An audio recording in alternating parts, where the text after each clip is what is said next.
This weekend isn't even over yet, and it's had some of the most ridiculous performances I've ever seen in the sport.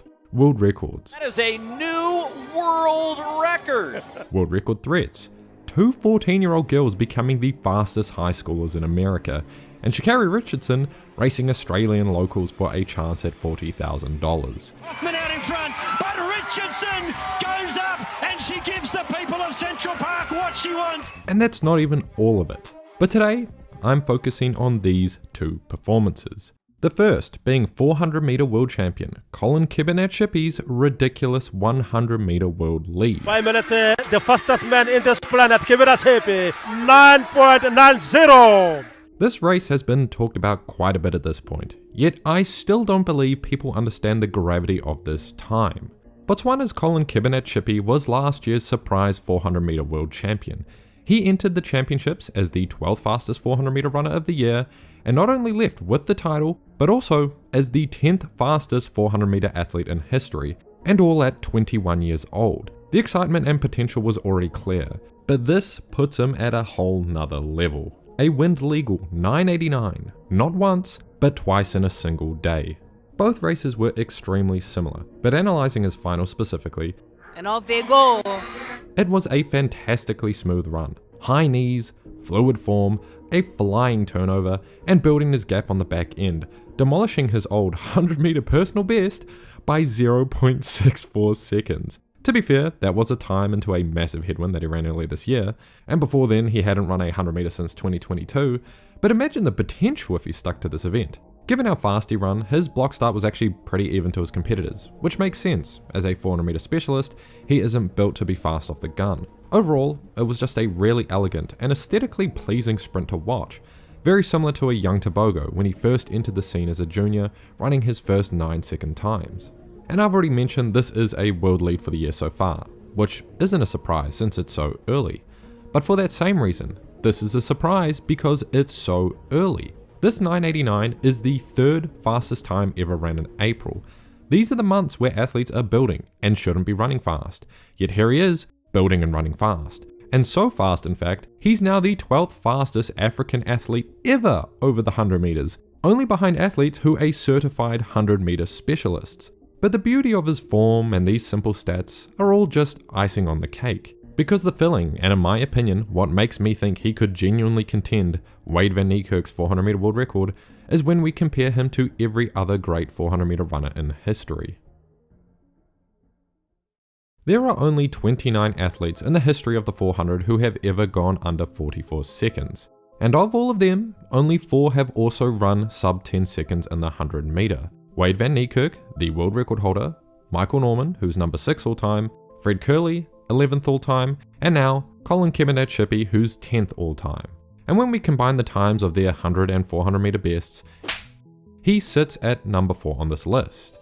But even then, the more common comparison is the 100, 200, 400 time combination, since a lot of 400 guys just don't run the 100. And even on this list, he sits 5th, with the only new addition above him being Michael Johnson, number 2 all time. So looking at these charts, we can decipher a couple things. He's in a small elite conversation of guys with incredible versatility across the sprints, and clearly his potential is incredibly high. But it's not like Fred Kerley or Michael Norman, who are valued really high in these metrics, are the most decorated 400 meter athletes, hence Kerley never having even one gold and Norman being a bit of a half-failed prodigy. No, what changes this whole conversation is the fact Kebinatshipi is 22 years old. His 400 meter PR came from when he was 21, and the other athletes on this list were nowhere near as good that early. As an example, Wade van Niekerk didn't crack sub 44 till he was 23, and sub 10 when he was 24. Kerley didn't run sub 10 seconds in the 100 till he was 26, and that's the event he's known for, but he did run sub 44 at 22. And Michael Johnson didn't run his first 43 second 400 till he was 24 years old. But yeah, okay, Michael Norman actually does compare, going sub 44 and 10 at the same ages as Kebinatshipi, but he didn't win a 400 meter title till he was 24. Kebinatshipi has reached all the historically elite benchmarks before anyone else. And in terms of his 100 meter specifically, he ran this 989 as a training run to see how his speed work was going before he heads into his 400 meter training. I've been focusing more on the 400, and we are using 100 meters to sharpen up my speed. I do understand that each 400 meter athlete has different strengths. There is no formula to make a perfect 400 meter athlete. Some athletes are a little slower but handle the endurance aspect better, while others utilize their faster raw speed and therefore run at a lower effort during the race.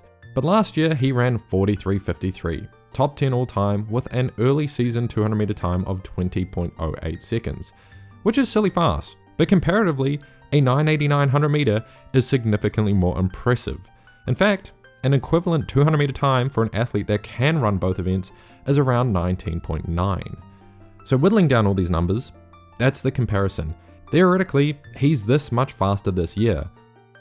I'm not going to say the 400 meter world record is already his on a platter. It might never be.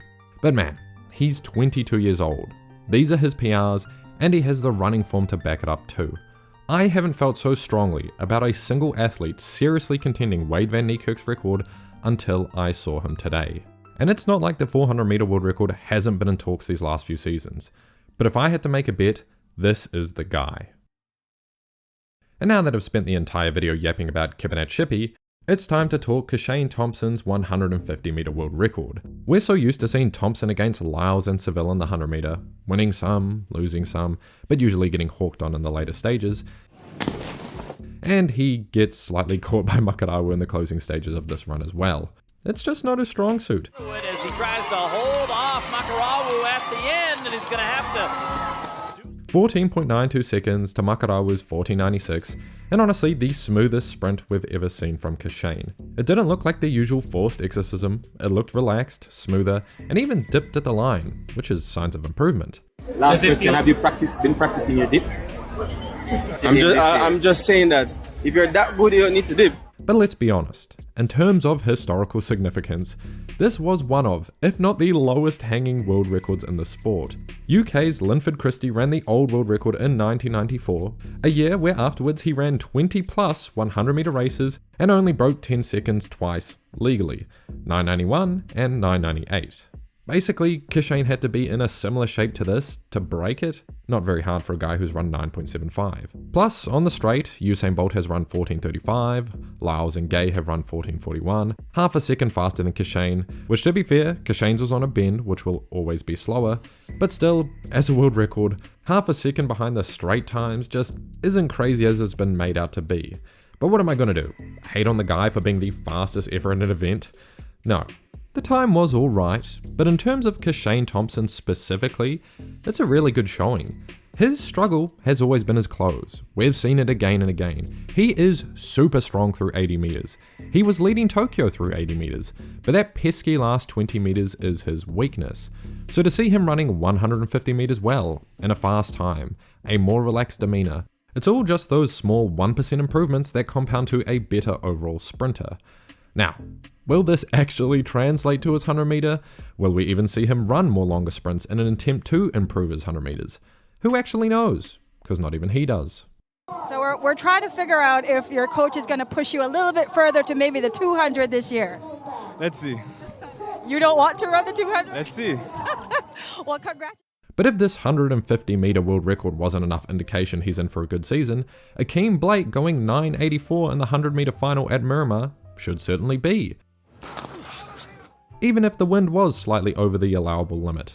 Blake blew this field apart, emerging from the group, and he will take the victory convincingly into a wind-adjusted season opener of 9.94. A really impressive opener, and it's hard to tell by the angle, but Tate Taylor might have made ground. Props to him going 9.95 himself regardless. But my main point bringing up this race is Blake finished right behind Thompson and Lavelle at the Jamaican 60 meter trials earlier this year. Of the three, he has the slowest finish. It's not really a debate. So if he's running 9.84, wind aided, turn that into 9.94, Thompson and Lavelle are in similar and if not better shape already. It's all coming together, and the men's sprints are looking to be the deepest they've been in the last decade. And to be fair, so is the women's as well.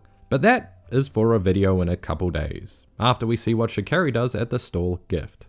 So in saying that, goodbye and see you in a couple days.